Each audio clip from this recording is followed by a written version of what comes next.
they were in the band, and then the music worship leader quit, and then the pastor was like, "Oh, you play guitar, you should be the worship leader." And they're like, "I don't even know, I barely know how to play G, C, and D. Like now I'm gonna lead the whole band." And I just remember coming in places and just kind of leading a rehearsal with them and just trying to tell them a couple of things. And nobody's teaching you this. Somebody should be teaching you this.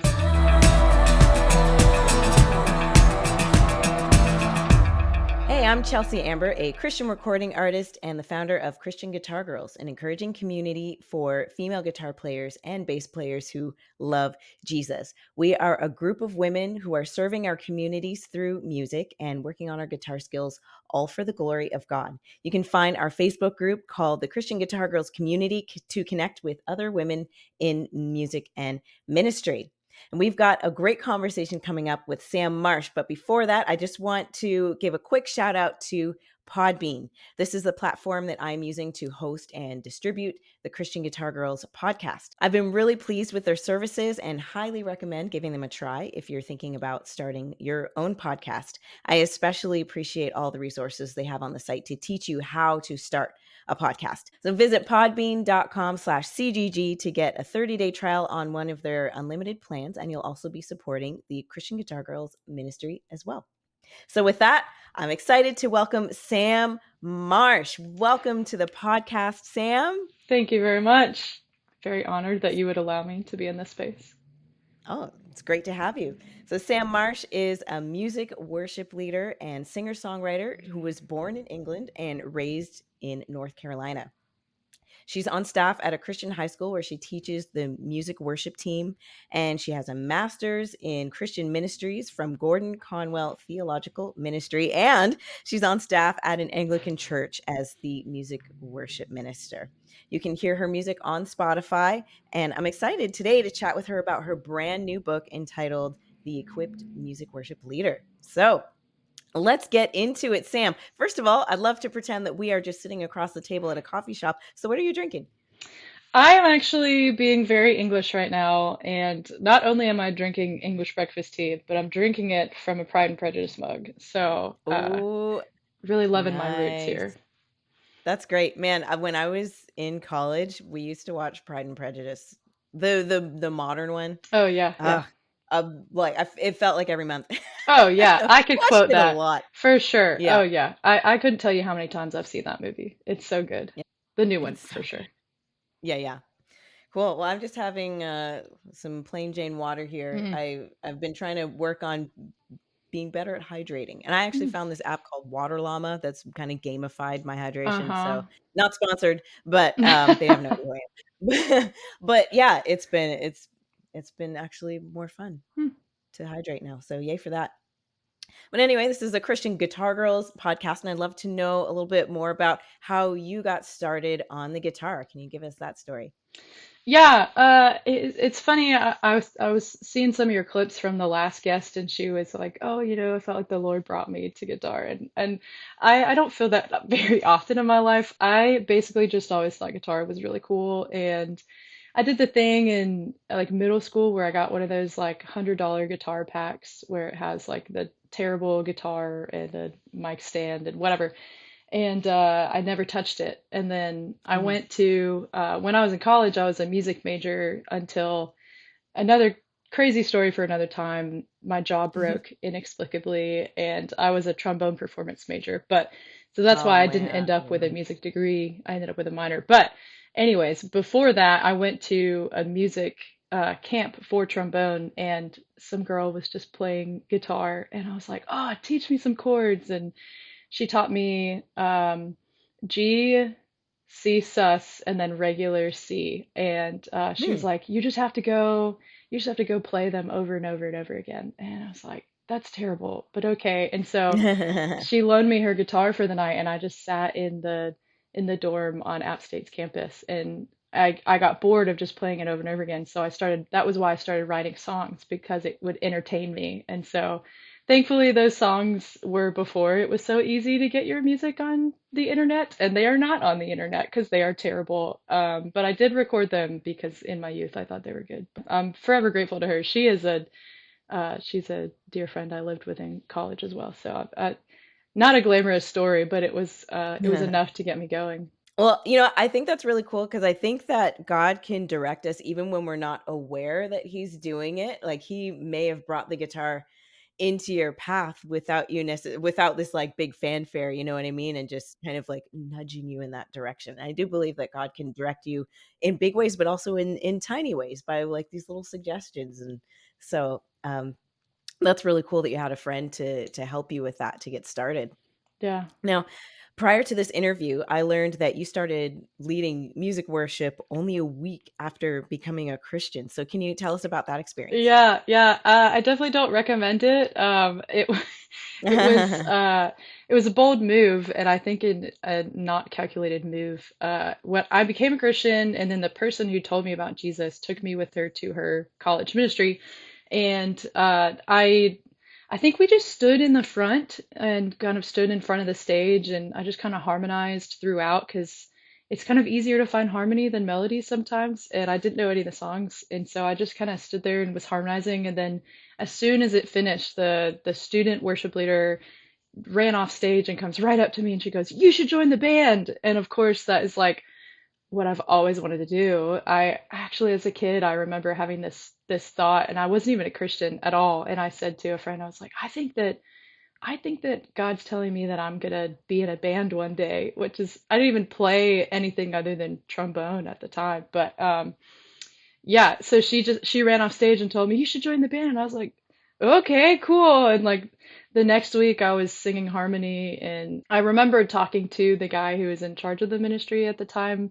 a couple years later, and he was like, yeah, she didn't talk to me about that one, so he would not have supported that had he had been talked to first, and I definitely don't recommend it. I mean, there was a moment I went to Passion, I don't know, the next year, maybe I hope it was that year, I don't know when it was, but I went to Oh, Passion and on that the sorry? Louis Giglio? Sorry, Yeah, Louis Giglio? Okay, yeah. yes, yes. Cool. Sorry, I forget that not everybody lives in America and knows about the Passion craze. That's yeah. I know about it, I just wanna make sure that's what you're Sure. talking about. Yes, yes. So I went to Passion, and it was like on the drive back we were talking about what did you learn on this trip? And I remember saying something along the lines of like, I don't think I really believed in Jesus. Like I believed in God, but I don't think I really believed in Jesus. And the whole van just like went silent. There after everybody else is sharing, it was a lot more like encouraging, and I think everybody was kind of shocked that this person who'd been leading music worship for a few months didn't even really believe in Jesus. So, I don't recommend just jumping right onto a worship team, but it was huge for me, and it was probably a huge part in why I even kept coming back because I loved it. I loved it so much, and I learned so much about Jesus just by singing the songs and spending more time with people that I probably wouldn't have otherwise. So I'm thankful. Mm. Well, it sounds like God really, tipped this on its head because now I see we're gonna get into your book here in a second, and I noticed that you're very passionate about prioritizing your relationship with God, that Hmm. he is the worship leader and we're following him. And so I think that's cool how God, you know, took your story and essentially flipped it on its head. So now Yeah. your relationship with God is what is the priority. So Mm. yeah.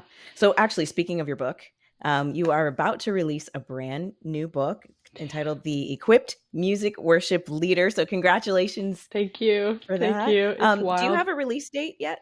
No, I do not have a release date. My hope is September. So by the time this comes out, I believe it should, if nothing else, it will have a pre-order button. I'm in the final stages of just getting all of the information on the internet that you need and getting like the back matter done and all the really fun details that come with putting a book out. So Yeah, cool. And what inspired you to write this book and who is it for? yeah, that's so hard. It's hard and easy at the same time.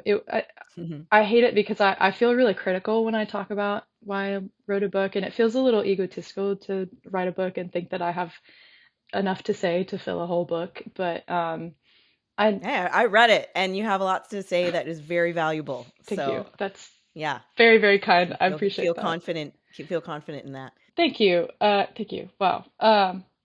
Yeah, I before I settled down in my current church, I did a lot of traveling and leading music worship in smaller churches in the area that just came through connections. And I would often be the person who came in to just give their worship leader like the first break they've had in like 5 years, which is terrible, but unfortunately incredibly common. And so many of them were just like the they were in the band and then the music worship leader quit and then the pastor was like, "Oh, you play guitar, you should be the worship leader." And they're like, "I don't even know, I barely know how to play G, C, and D. Like now I'm going to lead the whole band." And I just remember coming in places and just kind of leading a rehearsal with them and just trying to tell them a couple of things, and things that I'd known for a really long time that I didn't think were very monumental were like blowing their minds. And I was just like, "Nobody's teaching you this. Somebody should be teaching you this." But like a lot of the places, like I said, were really small. And so they didn't have the money to send their worship leaders anywhere good. They half the time didn't even have money to pay them, let alone send them to trainings. And they didn't really know how to help them. And so they definitely didn't have a mentor if their last worship leader just left. So um, and I realized that all the books that I had read for music worship were mostly kind of like the lofty, which is good, and you need that kind of like the heart of why we worship. But it was like, great, I got that. I know that I want to worship Jesus, and I know that I want to do that well. But now somebody tell me how to do it well. And so I just felt like none of them were really very practical. Probably the most practical one that I love is Worship Matters by I think Bob Kauflin. Don't quote me on that. But I love that whole book until he says one thing that I really disagree with. But you don't have to disagree with everything that's in a book to learn from them. So um, Yeah, the yeah, chew and spit method. that's right. That's right. The That's right. chew and spit method. You can chew and take in what's good and spit what and Yes, I'm spit what sure you there's don't. plenty of spitting with my book, and that's totally fine and great. But I thought it was great. thank you. Um, so yeah, there was one day I was just sitting at the dining table. I can like see it in my mind where I was just sitting there thinking about this and being frustrated that there weren't more tangible, helpful um, materials. And the subheading of my book is a practical guide. It's meant to be practical. When I first set out to write it, it was meant to be really short, actually, and that got away from me. So, Mhm. but I remember just sitting there and I just had to like run and find paper because I felt like the Lord just like downloaded the whole table of contents into my brain, and I just wrote it out and I looked at it and I was like, "Oh, dang, that's a book. I was not expecting that. Am I writing this book? Like, why would I write this book?" And so, yeah, I just kind of I just had in mind I have some specific people in my mind that I've met along the way that this is kind of for them, and if they had no other resource or money to find resources, like maybe they can spend, 15 bucks on a book and get a start. And even I really do hope also that for anyone who maybe feels like they're lacking in creativity or they've just been doing it so long they need a little spur, it can be like my hope is that it'll be like a reference on the shelf that you kind of keep coming back to because you can read it all at once or you can come back and like, oh, I need some help. I can't remember how you find this specific harmony or something like that. You can just go back. So the Mhm. biggest audience I hope is for those who they just need a little help and they want a little practical advice because I had a phenomenal mentor when I first started leading music worship, and I recognize that that's actually pretty rare. So I'm trying Mm. to put that in book form for other people to appreciate. Yeah, I think that's great because God is not a God of chaos. He's a God of order, and to Hmm. me, that means that uh, he is a practical God as well. Like we are very concerned about the heart side of things, which is good. Hmm. But sometimes we forget that also God can be glorified in the practicalities of life as well. So I Yeah. love that you're covering both in this book. So Mm. what's one thing that the readers can expect to gain from reading this? Um, I hope that probably the most obvious thing is kind of a plan. Even if Hmm. it's not like this is I tried not to be like this is the only way for you to do anything, but just like here are some things to show you how you can make a plan because I kind of think the Hmm. worst thing you can do is to just go at it and start shooting and thinking later, just it's hopefully it kind of helps you to figure out like what are your strengths, what are your weaknesses. Here's how to make a plan, even it like I even run through just like here's how I go through my rehearsals. Like I hope that's a helpful starting place so that you can make a plan and then kind of, I mean, what's a movie? Make a plan, lose the plan. There's some quote, somebody's yelling at me for not knowing the quote, but it's like make the plan and then forget the plan because it's not working. But it's like you have to have a plan in the first place. So, Yeah. Well, that's great. And what is one piece of advice you have for someone who maybe they, like you, are sitting down with this idea of a book in their mind and they just don't know how to get started on mm, that? Do you have a piece of advice for someone who would also like to publish their first book? yeah. Excuse me. Yeah, the most important thing for me in writing this book was that the Lord just like put this woman, Erin Davis, in my path a few years ago, who's an author, and she has tons of books, and she wrote the foreword of my book very graciously and kindly. And I was joking with her that people are going to read that and just put down the book and go find her books because it was so good. But she walked through the whole process with me. She was so gracious with her time and with her expertise. And I mean, I texted her this morning and was like, oh, it's asking me this question on the Amazon form. Should I put this or should I put that? Like having someone to walk alongside you. I know that not everybody knows someone who's in the field. They're trying to write it. She's not even in. She doesn't know a thing about music worship, and she's enjoyed the learning process of going alongside me. But she, as an author, it was Mm, super helpful to have a mentor. And I think even if you don't know someone who's an author, there's a lot of organizations out there that put people together. And I think mm, if you can't do that, because some of them are really expensive, just find a mentor to walk through it with you who is maybe pretty good at English and grammar and stuff like that, can at least help you and loves you and supports you. That was the biggest thing for me. I mean, anytime I wanted to quit, it was like the Lord told her, and she would just text me and be like, I'm praying for you. The Lord's doing a great thing in you, mm. and I'm really excited for you. And I was like, okay, thank you. I'll go write today. Oh, wow. Yeah. Oh, I love that. I love that God used this mentorship to not only bring the book into fruition, but to send you encouragement when you needed it. Yeah. That's really It's powerful. pretty amazing. Super amazing.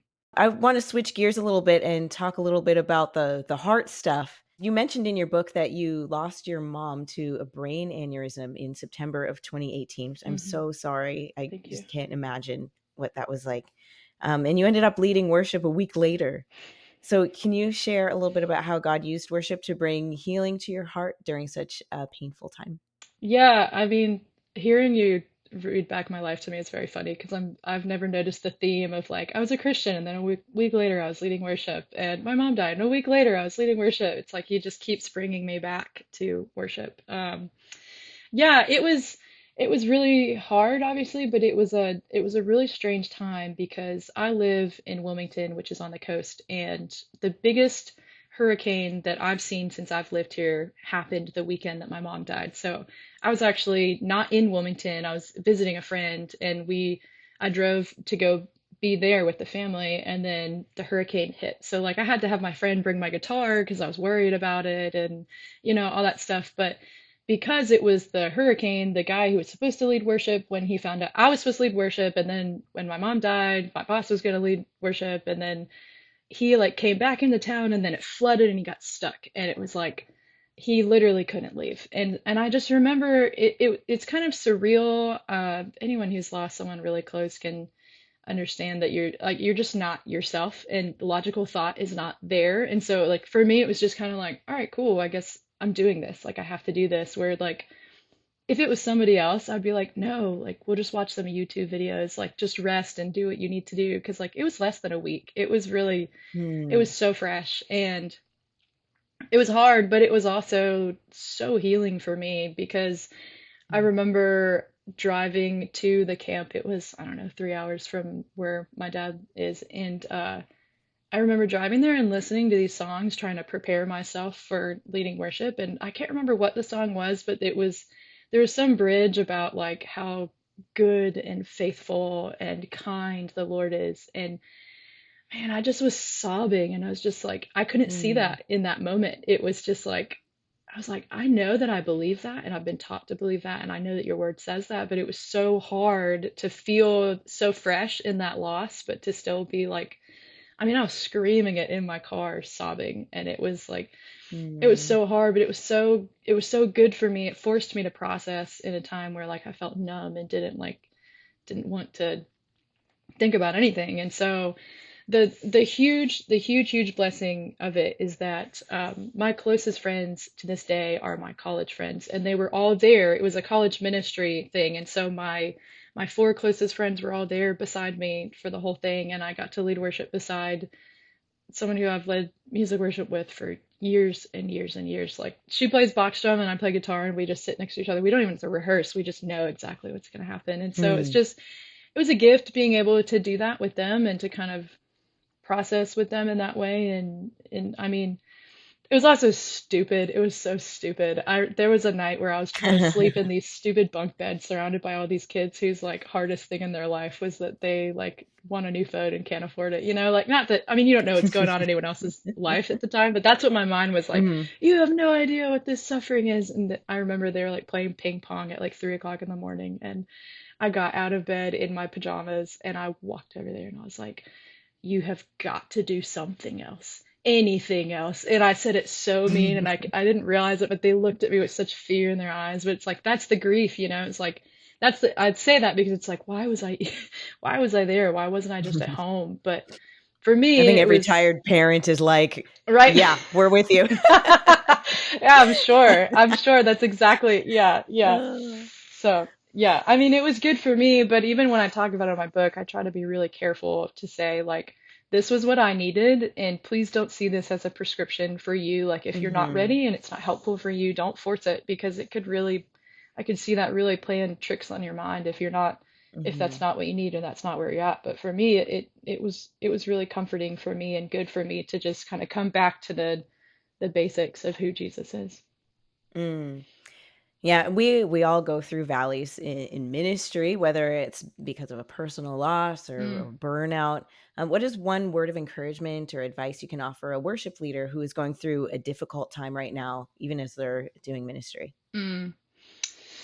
I think just take the time. I think it's really tempting to think that the worship isn't going to happen if you're not there. And if Mm. we would stop and think about it, we'd be like, well, of course we're not necessary, but we think we are. Like I think I even named a section of my book like "No one is necessary," and Yeah. I've had people along the way think that they can do whatever they want because they think they're necessary. But I think that we do it too. We fall into that trap of thinking, excuse me, like we fall into the trap of thinking that if we aren't the ones that do it, it's not going to happen. And I'm really grateful. My pastor is he's so kind and so like just take the time you need. Like if you can be there, be there. We want you there, but like sometimes somebody leads worship who may not have been ready, but we're just grateful for the space and the time. And for some, like that's a huge opportunity for someone else to learn and grow, and for you to Mhm. stretch yourself in being able to let go and to teach others to do it as well. But yeah, I just think you just have to look and talk to your friends, talk to your mentors, your family, and just like, what do you need? What's helpful to you? Don't push yourself into burnout because it's so easy to push into burnout, but coming out of burnout is so Mhm. hard. So just Mm. listen to yourself. Listen, I mean, honestly, and ask the Lord what you can handle because He knows what you can handle. We try and quote that scripture incorrectly of like He's not going to tempt you beyond what you can handle or whatever that verse is, where it's like the Lord won't let you do too much, basically, is what people try and make it. It's like that's not actually Mhm. it. Like the Lord will be with Mhm. you in it, but Mhm. He'll also Yeah. tell you when you're about to fall off the edge. Yeah. Yeah, and I think even allowing yourself to take a step back and acknowledge, like God can move in other ways, and Yeah, we may even be opening up the door for God to see God work in a way that we weren't expecting, like with his provision or with giving someone else an opportunity or whatever he has in mind. Like he may be using that to work in a really cool way in the meantime. yeah, for sure. So, how can people find you, your book, and your music online? Yeah, so you can go to sammarshmusic.com and that'll have all my music stuff on there, any booking, any the book information coming out in the next month. Well, actually, by the time this airs, it should all just be on there. And then you can find me on Instagram at Sam Marsh Music, and I think I have a Facebook page, but I don't know that anybody uses Facebook anymore. But it's there if you want to go Some find it. people do.